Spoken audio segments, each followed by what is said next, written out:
beloved Boss Mike Cervera. Yan! Mga kababayan, eto malaking usapin ngayon ito. Sabi daw, gamit-gamit pa itong, itong mga fake news peddler, Gamit-gamit itong fake news peddler. Ito naman sabi ko nga sa inyo, mga kababayan, hindi tayo kumukonsente. Ito po ay nagsalita na ang GMA News na peke po ito. Ito I never wore a green outfit to support VP Sara. That's a big no for me, sabing ganon. Merong mga gumagamit na kasi naman mga didilis basta nagsuot ng green, yung tao ginagawa ninyo ng sariling caption. May sarili silang interpretasyon. Mga kababayan, Oo, totoo naman yun. Pero mga kababayan, hindi sinabi ni Alex Iala yan, Hindi po totoo yan. Kaya mag-iingat kayo. Oo. Kasi nga, ito kasing mga DDS, biruin ninyo mga kababayan, magsuot ka lang ng green Oo. May ibig sabihin sa kanila. Oo. Magsuot ka ng kulay pink, may ibig sabihin sa kanila. Magsuot ka ng kulay pula, may ibig sabihin sa kanila. Ganun yun, ang Hilito Untalan, Ermac, ngayon, mga kababayan, Ramil Cruz, ito ay itatama natin, tingnan nyo, sabi, baka kunin mo, Bingador, extend ako hanggang katapusan. Subscribe nyo nga ito. Subscribe nyo. Nagpapasikat dito.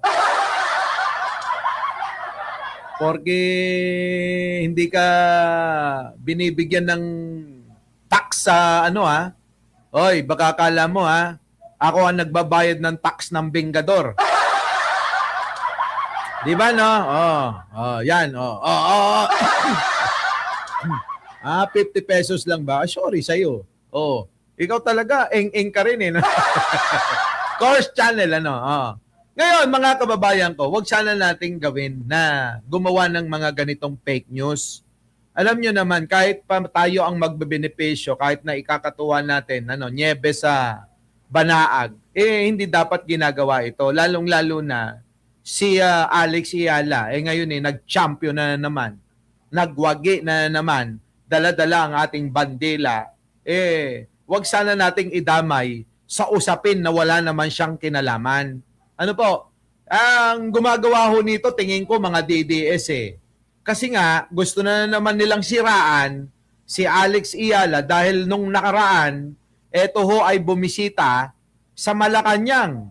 At talaga naman, todo-todo ang papuri niya kay Pangulong Bongbong Marcos. Di po ba? Sa Bingador, sabi ko kasi kanji, bawal ka. Pwede mong gamitin ang Bingador pero pakita mo yung totoong muka. Kasi mape-penalty yung Bingador natin Mag-1 milyon na yung subscriber doon. Yung Bingador, mga kababayan, yan yung channel ko nung unang-unang panahon pa. Na hindi ko ginagamit. Ginagamit ko lang yon sa mga parang radyo. Yung Dear Kuya Mike, sumulat ako sa iyo dahil gusto kong hingi ng payo ang aking nararanasang problema. Yung mga ganon, ang content doon. Tatawag yung babae, ganon, lalaki, ganon. Di ba? Di ba, Lori? Ito na. Nyulo, yung hinihintay mo.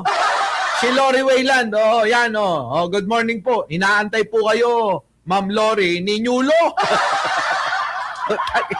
Nyulo! Eto na! Sabi ba naman ni Nyulo, baka kunin, hindi, ito, sabi ni Nyulo, boss, hulog ko, pambawas na lang. Porsyento mo kay Ma'am Lori, Wayland.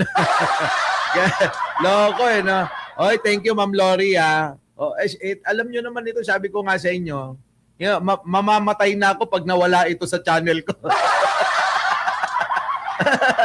Nyulo, nasan ka na?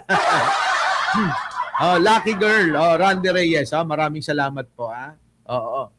Eto na, mga kababayan ko. Di ba mga kababayan? Ako naniniwala, nagawain ito ng mga DDS. Bakit? Di ba nga, si Alex Iyala, karangalan po namin, Ma'am Lori. Huwag kayong magpasalamat sa amin. Hello daw sa lahat. Hello daw sa mga M. Cervera Forever. Arnold Lopez, pakipasalamatan naman. Olive Macapagal. Eto yon. Kung inyong maalala nga na si Alex Iyala ay talagang nagbigay ng pugay at todo-todo ang papuri kay Pangulong Bongbong nung nakaraan, 'di ba? Priscilla Castro, 'di ba? Teresita Tan. Ngayon, ang mga DDS, alam naman natin yung mga ugali niyan. Lahat ay gagawin nila, makapanira lang. Ngayon, mga kababayan, ako naniniwala na mas ang lamang na ang may kagagawan ng mga ganito na mga propaganda ay mga DDS yan. Maria Inoue. Ngayon, ang tanong ko, Elena Bencio, Mary Jo, si Reza Porza, Tommy. Ngayon, ang tanong ko, kung gawa naman ng ating kampo o yung mga taga-suporta natin, Romel, maliit ang porsyento. Kailanman ay hindi tayo ganyan na gumagamit, gagamitin si Alex Iyala para sa ganyan, para makapantira. Hindi ho Kasi yung ginawa lang ni Alex Iyala na todo-todo purihin si Pangulong Bongbong, todo-todo yung pasasalamat ni Alex Iyala kay Pangulong Bongbong, sapat na yung para sila'y masaktan. Yung makita nga lang, walang sasabihin. Kasama ni Pangulong Bongbong itong sikat na sikat ngayon na tennis champion. Na sport ng tennis. Nasasaktan na sila ron Totoo yan, mga kababayan, nasasaktan na sila, makita lang nakasama. Maniwala kayo. Lahat, basta makakasama ni Pangulong Bongbong kinaiinggitan nila di po ba?